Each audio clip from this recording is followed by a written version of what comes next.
Yaani usidanganyike kwamba unapoandamana ndio unakuwa umemaliza mambo yote unayoyahitaji katika moyo. Kuna mambo mawili au mambo matatu manne. Kwa mfano halisia kwamba mtu anapoanza kujua nyoka ni adui, moja kwa moja nafsi inaenda jumla mpaka atakapokufa. Atajua tu moja kwa moja kwamba nikikutana na nyoka ni adui wangu. Lakini nyoka anaweza kaja kwako wewe hujamuona, akalala ulipolala, na kisha mpaka kaondoka na sikuume.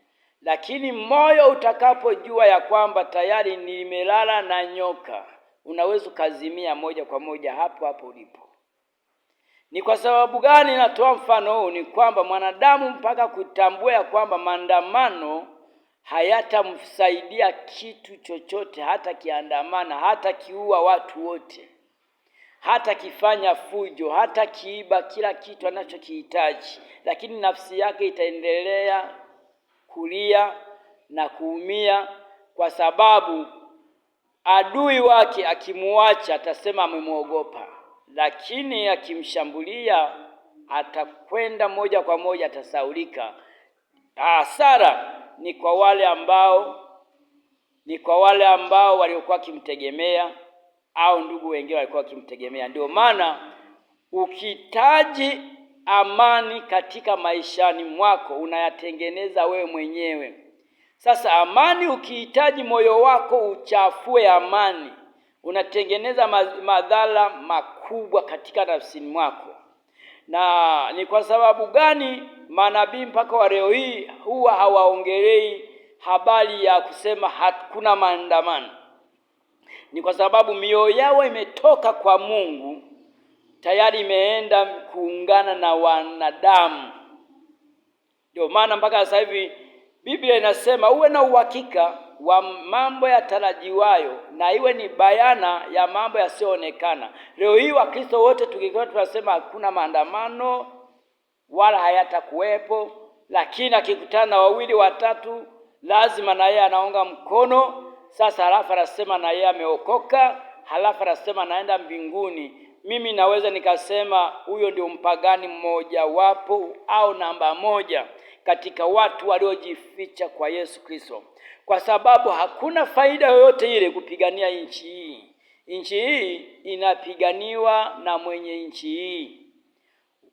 Yaani hakuna mwanadamu yoyote yule ambaye anaweza akaomba mwanadamu mwenzake amletee haki, kwa sababu mwenye kuombea mwenzake apate haki, mwenzake apate haki, ni yule kwanza aondoe tumbo lake na kwake kabisa liondoke, na yule tena tumbo lake liondoke, ndipo atakapoleta ile haki. Lakini kwa sababu gani? Unatengeneza mazingira ya watu tu kuendelea kuumia katika maombi na kufunga, na hiyo adhabu ni kubwa sana.